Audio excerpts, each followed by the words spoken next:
Alright, so here we go. So yes, the devs just confirmed some very big news for the future of Dune Awakening. Like, will we be able to recreate our character or customize them even more? And what about character transfers? Could this be a thing in the future? Plus, could we see the addition of a fighting pit down the road? And some of you guys are also wondering, what about that third faction? Well, we got an update about that one. And a lot of the community feels like this game is going to live or die based on the in-game. And guess what? The dev team did confirm some absolutely critical updates are coming to the in-game. And to this day, many of you have not received your beta rewards while the dev team responds to this as well. And there's one prevalent problem with the game that a lot of you guys are running into while the dev team has plans to fix this one. And what about a roadmap? Well, it looks like the dev team has plans for that one. And the dev team also provides an explanation as to what's going on around base lighting issues at nighttime, because some players are just not happy with the lack of lighting options for their player bases. And yes, I plan to go over your top comments, so be sure to leave a comment down below. And if you're wanting updates about all things Dune Awakening, don't be afraid to smack that subscribe button to stay in the know. Alright, so first of all, I have some excellent news here. So yeah, I promised I would keep you guys updated about this one. So previously, Dune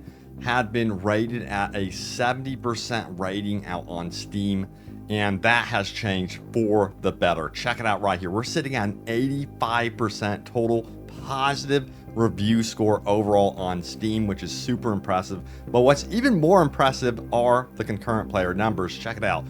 From the Steam charts, we can see that there's 113,000 players on currently right now, with a 24-hour peak of nearly 142,000 players more recently, which is absolutely crazy. So I think it's very safe to say that Dune Awakening has been an immense success. Which means that yes, I really do believe that this game has a very bright, strong future ahead of it. So if you're worried about this game getting stale down the road or the dev team completely abandoning it, it does not look like that is going to be the case whatsoever. I am so excited for the future, and that's what we're going to be talking about today. So by far, one of the bigger complaints right now for this game is the lack of character customization after you create your initial character. So check this out right here. Here's the first question. It says this: is there a way to change your character? And the response is from the community team, there will be in the future. It's planned for future updates.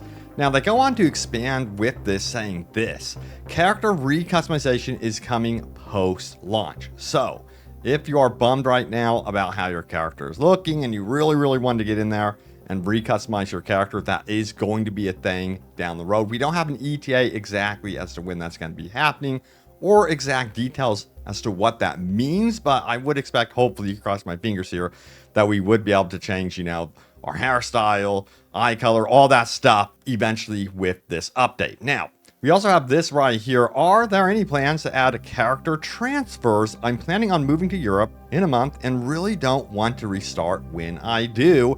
And we got a response from the community team saying this: in the future, yes, no ETA at the moment. So that is actually going to be a thing. Because what can happen is that you are on a server or world that becomes dead and lifeless, and you want to move to another world where perhaps you can meet new friends or your friends are already on. Well, that's going to be a thing down the road, it seems. Now, also, we have this right here. Iggy, is a fight pit going to be added so I can duel my friends, which would be really cool, and I think make a lot of sense in this universe as well. And the response is as follows: it's very likely coming in the future, so there is some hope there. And there's a lot of potential for a fighting pit because of all the abilities and cool stuff you could do in this game. But it would be cool to have modifiers where it's like knives only or something like that. I think that would be really cool. Also, a lot of you guys are wondering, hey Robbie, what about that third faction? You mentioned it earlier. Where is the third faction? So that was the question right here. Where's the third faction? They said it would be revealed at release, and we got a response from the community team saying this: we said no such thing. We just said we have plans for a third faction. So this game is definitely going to be seeing some major shifts and changes in the future. And I think that's going to bring a whole new wave of excitement to the game when they actually announce and show us exactly what we can expect from that third faction. But I gotta ask you guys, what would you like to see from a third faction, especially when it comes to new abilities? What would really get your attention? Sound off in the comments down below. You never know, the devs could be listening. And if you're also wondering about more performance updates for this game, well, guess what? They did confirm that that is going to be happening in the future, so you can look forward to more patches in that regard. And also, we have this question right here. Check it out. hey, do you have any update on the beta rewards? I still don't have access to the emote or sword. And we got a response here. It says shipping this week, last I heard. So I'll keep you guys in the know as to when that drops exactly. Now, there's also a game-breaking issue that a lot of players are facing, or some of you are facing. Let me know how prevalent this is, if you run into this or not. Here we go. It says there is also a game-breaking bug currently that is impacting myself and other players. Constant P83 errors when trying to fly out of Awakening via fast travel. Can't even respawn at base or a different location and still getting P83 error, permanently locked in Awakening with no way out. They are absolutely trapped, and the response is as follows. We're aware of this one and being investigated. So they are very much looking at this as a priority type thing. So again, I'll let you guys know when that drops. And a lot of the community wants to know what is going on with future content drops and quality of life improvements. Well, that's where the next question comes into play. Hi, any news on a roadmap? And we actually did get a response. Yes, we will be getting some sort of roadmap down the road. As confirmed here, we'll definitely communicate what's in store for the future. For these few weeks, we'll focus on bringing stability. So yes, at launch, it's all about really stabilizing the game, making sure that's running as smoothly as possible, which makes total sense. So I think we're going to be seeing hot fixes, quick patches, that sort of thing to start, and then we'll work our way eventually into those major content drops, which I'm super hyped about. But what do we got right here? Check it out. Has Funcom addressed the base lighting situation? So how are you guys feeling about the lighting with bases at nighttime? This is what it is about. There's some players that feel like it is too dark for them. They don't have enough lighting options. Well, we have some insight as to what's going on here. The lighting number cap is intentional to help with performance, if that's what you refer to. But we also have a counter to that right here. Yes, but for the big guild bases, 30 lights is enough, especially if you're using Harkonnen build skin. And the follow-up response is as followed from the community team, saying it's for the moment an intentional cap. With further optimization, this may be raised, but not at the moment. We learned the hard way about this with Conan Exiles, where there were no caps and lights were tanking performance unintentionally, but also for griefing. Yikes. So that makes a lot of sense. You don't want players coming into the game, perhaps they're butthurt over something, and they go in and add in 50 lights just to tank a player's performance. That is one of the worst scenarios. So I think it is wise to start out with a cap for the lighting, and then perhaps, as I said, as the game gets further optimized, loosening that cap more and more. But then again, they're probably going to play it safe and keep it as is for at least a while. Next question here we have, I didn't know going Harkonnen locks you out of full plantologist. I can't mentat plantologist for full nerd anymore. This has been a very big complaint, and we got a response here. They said they're fixing it. This is not a dev team member or community member, but they did confirm that yes, this is the case. It is being fixed. So they doubled down here to confirm that. So that is great news. And also, as we're getting more and more into Dune Awakening, some players are braving PvP and are venturing into that realm and are discovering some chinks in the armor for sure. Check it out right here. Dune developers, I agree to have a defeat in PvP, but being crushed by Orni that do not take any damage, no. And he highlighted this stream clip right here showcasing the problem. And guess what? Funcom actually responded to this Reddit post saying the following, yeah, sorry about this. We have people working on fixing the Goomba stomping ASAP. So it seems like in the future this will be addressed and it will be no longer a tactic to utilize in PvP, thank goodness. But you know what? The original poster also offered his own solution on how to handle this problem, saying the following, I'm really disappointed to see that you cannot win versus an Arnie crushing you every time.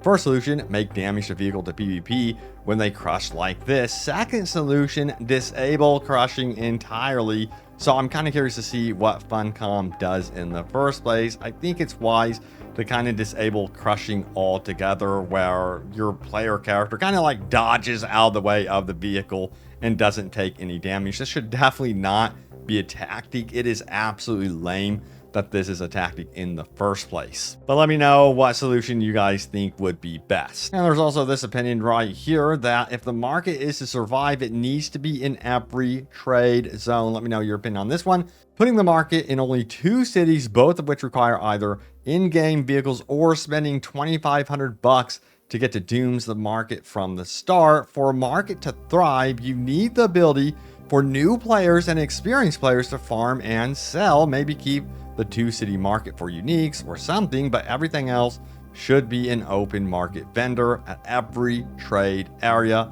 in my opinion at least. P.S. Also add fishing, just because it would be hysterical. Okay, let me know if you guys want to see fishing in Dune. I don't think that's exactly something that would make sense in this desert-ridden environment, but we also have another take here. I agree. There's a lot of potential to selling early game resources to new players. Some players don't like the grind, but love exploring and fighting. They'll build up Solaria from testing stations, bases, and camps, etc., and they could spend those on lots of iron, carbon, or cobalt, crystal, etc., to alleviate the grind that they hate. Absolutely. So a lot of you guys want this to be an option in the future, it seems. And we also got another hot take. My hottest take regarding this game. We hold too many damn buttons down to do things, dude. I couldn't agree more. Hold down button to loot everything. Hold down button to do a thing. Hold button to get past the opening screen of the game. My heart and soul bleed out onto the desert sand every time I have to hold E to loot all. I am drained of all that was me. An empty and hollow husk floating through the wind like grains of sand into your eye. Wow, the drama. Don't forget to hold E to comment if you're on the subreddit. Yeah, it's just very, very annoying. There just needs to be another button. Look, hold. It's like always hold to get into some sort of important menu. And I really do think that this needs an update in the future. But yeah, I think you guys know what time it is. It is time to go over your top comments. Remember, leave a comment down below. It can end up right here in a future video. And if you're new, smack that subscribe button to stay in the know about all things Dune Awakening and open world gaming goodness. But let's go and dive in and see what you guys had to say. We have the first comment here who says, I saw a guy on a scooter get eaten. Damn, I gotta say that has got to absolutely suck. And then we have, is everything in the game perfect? No. Is it fun and immersive? Absolutely. So despite some of the issues, it seems like most of you guys are really enjoying this game. And I gotta say, this game has been a pleasant surprise. Like, I think about it all the time. To be honest with you guys, completely transparent with you all, I did not expect that to happen at all. So yeah, this one has really grown on me and I'm having a blast so far with it. Also, I've been really enjoying just like rewatching and getting immersed back into like the Dune universe. Now we also have, if I can get at least 80 hours and have fun, it's worth the price. I don't need it to last 4 years. That's how I am with a lot of my games. If a game can entertain me for that long, I feel like a game has really accomplished its job. But what is this right here? I'm now level 50 plus. The PvE combat gets way better in higher level zones. It gets way harder when NPCs are using abilities and combos against you. Performance is amazing. I don't have a single issue and not a single crash. Some minor lag spikes here and there, understandable. This game is great and it's amazing so far. Can't wait to get into the late game PvP. Yeah, come back to me on that one and let me know what you think of the late game PvP. That's my biggest curiosity right now, is what happens to this game once a lot of you guys finally start entering into the late game PvP, because I think there's going to be a lot of cool stuff there. And I've heard some, controversial opinions so far ahead of release, but I'm more curious about what actually happens at this point with that in-game PvP experience. But it's good to know that Funcom is all about like balancing it so you don't get crushed by vehicles and crap like that, and harassed when you finally get into PvP. They seem like they want to make it into a legit experience. I say we do one more comment here. We have Melee has a parry mechanic. If you just spam attack, you're gonna get wrecked. In my opinion, feels good to me for what the game is, a survival game with MMO elements. In this day and age, I feel like gaming is such an addiction that people are bored looking for the next fix.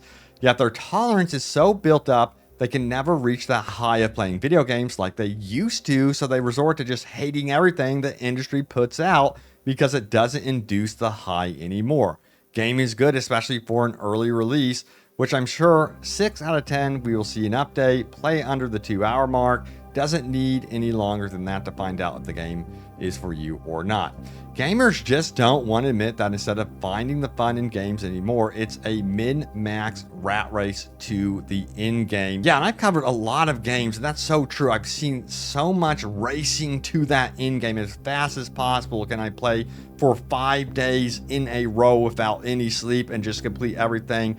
And then all of a sudden, there's nothing to do. Well, you burnt yourself out on the game. That's another thing I've noticed. People get burnt out so quickly instead of really immersing themselves and taking their time with what is being said by characters, because that's the one thing that I am really impressed is with like the environmental storytelling so far with this one and what is being said in some of those recordings that you find around the world. I really want to know about this world. It is the Dune universe after all, so I'm really fascinated by it. But anyway, that's just me. But yeah, thank you guys so much for the love and support on the videos, for all the comments. I'll keep you guys in the know about what is happening with this one, but thanks for watching, and I will see you all next time. Take care.